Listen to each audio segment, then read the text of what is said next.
Welcome back to the show. You are now in the hall. I'm your host, Sean Madden. That is at Sean Madden Comedy on Instagram, YouTube. Appreciate the continued support of the show, all the likes, subscriptions, thumbs up. Any reviews on Apple Podcasts or Spotify is a huge help. Appreciate all that. And we got a good episode. I believe this is episode 35. Trying to get this out before midnight. Just got home from a show downtown. And, my cat decided to just climb up me while I was plugging everything in, so that felt great. Just dug his claws in right up to my shoulder. I'm like, hey, thanks. And then he thought he could just chill on top of my head like everything was cool. We talked about spelling bees, Pogo Sticks, and Florida man went wild in a mattress store. So all that and more, episode 35, let's get into it. You want to smoke something? You've seen him perform all over LA. Give it up for Sean Madden, everybody. What have we got here? A fucking comedian. This joke's not going to go well. Gotta let it fly. Headphones fully extended? Yes. Perfect. You don't realize you have a big head until you max out a pair of headphones. You know, I'm like trying to think, do I have a few extra clicks here on the left side? Nope, fully extended. But that's all right. 6'4". I'm proportionate. You know, it's one thing to have a big head on a small body, or even worse, people with a big body and a small head. Now you're just trying to get the first period on the way to class. Someone's like, hey, look at this grapefruit head looking boy. Boy, your head shaped like a baseball, boy. No recovering from that, dude. I've seen it firsthand, man. These people usually have a bad temper, man. Just walking through life. Tiny head, big body. What can you do, you know? You just got to hope the Lord gets the proportions right on the next go around. Anyway, it is February 1st, 2021. That is February for those of you out there. Tossed in an extra R just to ruin some kid's day at a spelling bee. That extra R was just to catch an Indian kid slipping. February. All these words with extra letters just to get a Chinese kid slapped in the parking lot afterwards. Right outside the gymnasium. You know, for most kids, the spelling bee was just a day where you show up and spell a couple words, and if you go the distance and get the trophy, great. If not, whatever. You laugh it off, you go home, you eat a few dinosaur nuggets, watch Scooby-Doo, and you're back at it. You totally forget. It's just another Thursday. Yeah, your parents will be there with you. Oh, yeah. Yeah, xylophone is a tough word. Yeah, it does sound like there's a Z in there. And your Asian friends are on edge on spelling bee day. The day before, everything's fine, dude. You're trading Pokemon cards in the lunchroom. Everything is good.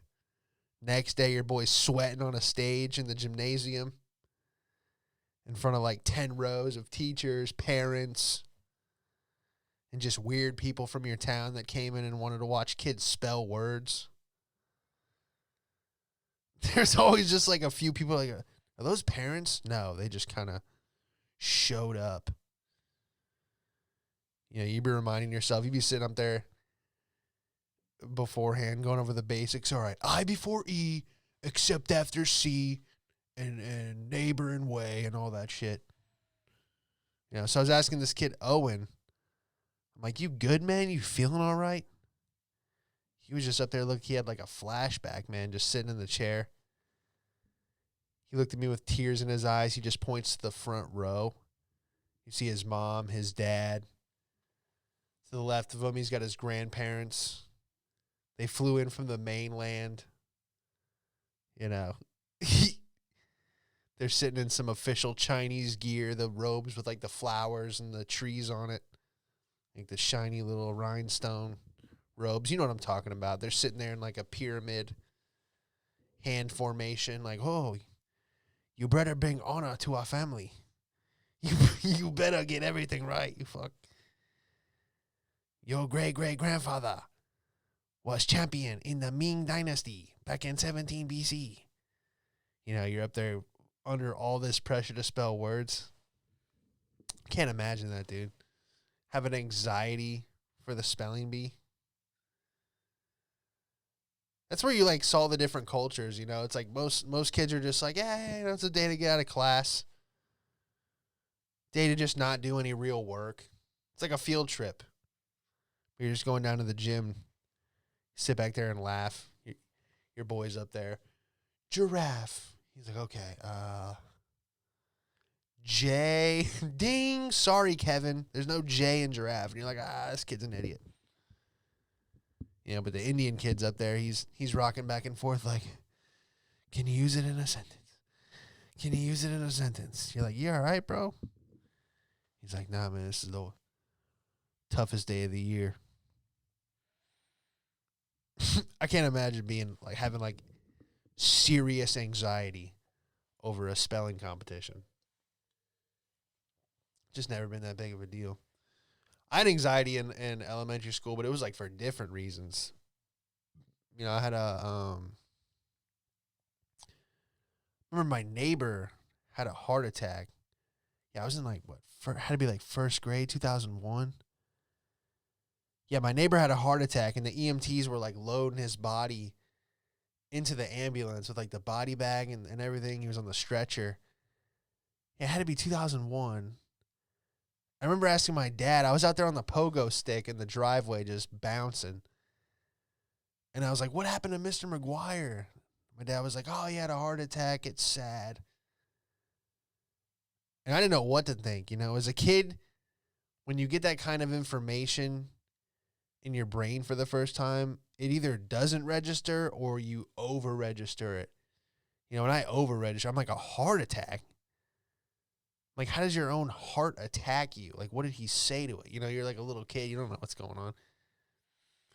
My dad's like, well, he didn't eat right. You know, he was kind of heavy. I was like, well, is my heart going to stop? I remember that. I was like, well, is my heart going to stop? I remember my dad was like, well, eventually. Not anytime soon. I'm like, well, that's reassuring. You know, all I could think was my neighbor's heart attacked him.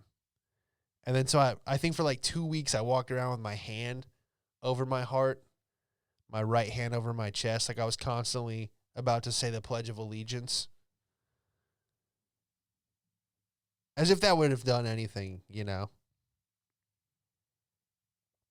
Having your heart over your chest, like, what am I going to tell someone when it stops? But you don't know how it works. So it's just like a thing I did. I just had my hand over my heart. You know, that's actually the only time I didn't stand out, when they're like, all right, please stand for the Pledge of Allegiance. And then everyone would sit down and take their hand off their heart but me. For about 2 weeks, my teacher was probably like, this guy's just super patriotic. You know, he's always down for the pledge. I remember then finally, like, the teacher, Miss O'Donnell, she pulled me aside. She's like, is everything all right? Do you have, like, chest pain? Like, why do you walk around with your hand over your heart? I'm like, oh, I'm just making sure it doesn't stop. She's like, what? I'm like, yeah, I'm just, you know, I'm like, my neighbor, he had this thing called a heart attack. I don't know if you ever heard of it. She's like, yeah, I've heard of it. I'm like, well, I don't want to have one. She's like, well, what's putting your hand over your heart going to do? I'm like, I don't know. I can feel if it stops. And she's like, then what are you going to do? That kind of got me out of it. I'm like, yeah, what are you really supposed to do? Anyway, I don't even know what I'm talking about. But yeah, dude, the pogo stick, man. Forgot about those. I could bounce forever on a pogo stick, man. It seemed like everyone had one. That was like one of those things that came and went. You know, it was like the biggest, I feel like the late 90s, early 2000s. That was what your parents got you if they didn't get you a trampoline. They're like, oh, a trampoline's too dangerous. So here, hop on this spring-loaded stick on the concrete. That's safer. We don't want you to hurt yourself on a trampoline. So why don't you do a backflip off a recycling bin on a pogo stick? Come to think about it, dude, that's probably like the dumbest invention is the pogo stick. You know, I gotta do research on that. Why the fuck would that ever be invented? It's like the unicycle. You know, it never beat the Nothing ever topped the bike. You know, a pogo stick is not like a mode of transportation. You know, it's exactly like the unicycle. If you're taking it somewhere, like, oh, I'm gonna go to the store, boing, boing, you're an asshole.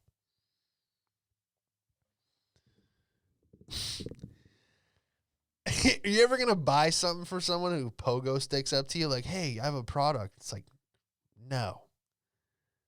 That's clown shit. Pogo stick. You better be juggling or jumping through a ring of fire. Then maybe I'll put a $5 bill in your hat as I walk to the 2 train in New York. Because that's the highest point. You know? It's the highest point of being really good at the pogo stick. That's the peak. The crescendo. A street performer. I wish I didn't spend so much damn time on the pogo stick and instead maybe learned how rockets worked. You know, something that could have been of value. I can do a 360 on a pogo stick with no hands over like 3 kids laying down. Does that buy me a house? No. Can I get a private jet with that talent? No. Doing a 360 on a pogo stick is going to get you maybe 2,000 views. Okay?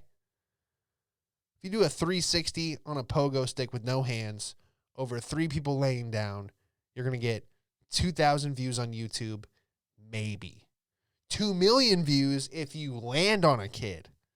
Okay? If you complete the trick, no one really cares. But if you kill someone with the pogo stick, you're a viral sensation. If the trick goes horribly wrong and someone dies, I will sell out a tour called the Pogo Stick Assassin. And people would be like, you know, sign my pogo stick. I'd be crowd surfing, right? Because that's what this country rewards.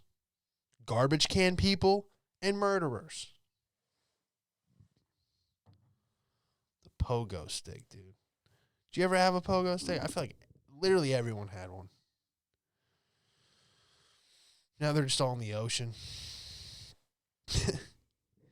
Anyway, what else is going on, man? GameStop is relevant again. That whole stock thing. I know everyone's talking about it. I'm not going to go too much into it. But, dude, everyone just buying GameStop stock. That's crazy. That's like a business that's going away, but not really. I don't know. Everything's digital now, but it is nice to go into a store and like that was nice at GameStop as a kid when your parents were like, all right, you can turn in all your other games and get one new one. Or, you know, if they're like, yo, pick one game, and then you got to walk around and like see, oh, do I really want this? Read the back. You know, it was like a physical thing. You could touch everything, you know, it was cool. But then there was times where like, you know, everyone knows the classic joke, like you never get anything for the, you know, you could trade in 1,000 games and they give you like $4. I remember I got the Xbox that came with the 2 games, like the bundle pack, and it was like Lego, like something like Lego Racing and some other bullshit game. It was like the ones that no one wants. So I left them in the plastic and I took them to GameStop. And I was like, I got these brand new games. You know, can I turn these 2 in and get like the new Call of Duty? And the guy, you know, that's the other thing about GameStop. It teaches you how to like negotiate or at least just argue with an obese guy with acne. You know, but it's like your first barter, your first negotiation. You know, it's like, I'll give you $14. You're like, make it 16 and throw in a controller. You know, you're like trying to get a deal. But yeah, I had these 2 games still in the plastic. And he was like, oh yeah, I can't take these. And I'm like, why not? He's like, they're still in the plastic. We only take used games. So then I ripped the plastic off both of the brand new games. And I go, all right, I'll trade them in now. And he goes, all right, I'll give you $8. I was like, what? You just saw me pull the plastic off of these games. And he goes, yeah, but those are the bundle games, kid. And he opened this drawer, and it had like 50 copies of Lego Racing. And he's like, these are the games no one wants. He goes, I can give you $8 so you can get the fuck out. I'm like, man. Yeah. I was like, oh, you're not the only one trading in all the used games that came with the Xbox. What we got? We got some Florida man news. Oh, here we go. We got a mattress story. Oh, this is going to be a fun one. We got a 75-year-old Florida man has been charged with exposing himself to a sales associate while looking at mattresses at the Sleep Number store in Salem. Isn't that Massachusetts or like Pennsylvania? Why is this a Florida? What? Anyway, maybe there's just some. Eric Jacobs of Fort Myers, Florida. Oh, he was out of town. Eric Jacobs of Fort Myers, Florida, was indicted this month on the felony count of indecent exposure and lewdness for the incident, which allegedly occurred last October inside a Sleep Number store at the mall in Rockingham Park. Sorry, man, I don't know. My throat's all scratchy. According to the Salem police affidavit, the female sales associate told investigators that Jacob came into the store on October 10th looking for a mattress. During the conversations, Jacobs would climb in and out of the beds. When Jacobs did this, he would slowly and exaggerately spread his legs open, Officer Christopher Markey told in the affidavit. Jacobs, who was reportedly wearing very short running shorts and no underwear, allegedly exposed his genitals while making the movements. When police asked her to elaborate on the description of the exaggerated action, the sales worker explained that Jacobs would pick his leg up and lift his knee high and spread his legs open to get in and out of the bed, Marquis wrote.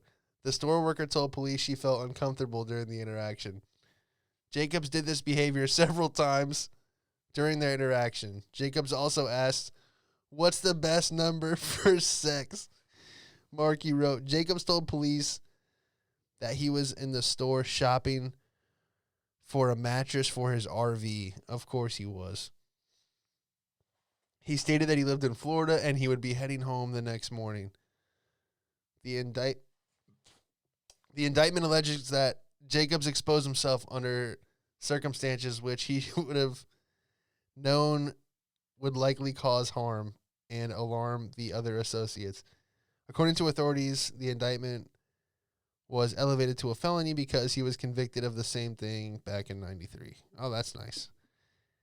If convicted of a new felony charge, he faces 3.5 years to 7 years in prison and a $4,000 fine. Well, not only is this hilarious, this is also who is going to mattress stores, okay? No one goes into mattress stores physically anymore. You can buy them online. You can take a test or whatever. Then they pick a mattress that'll fit your body type and all that stuff, man. Yeah. I mean, the conspiracy that mattress firms were like all used just to launder money because there's so many of them. I mean, that's true. No one's going there. The only people that are going to mattress stores are the employees of mattress stores, the guy in the back dropping off the kilo, okay, and perverts like this. That's going. That's who's going. Seriously, if you haven't done it, go on like Apple Maps on your phone and just type in mattress firm and just watch. There's like 3 of them that are all in the same intersection right across from each other. It's pretty wild stuff. But yeah, that'll do it. Try to get this out before midnight.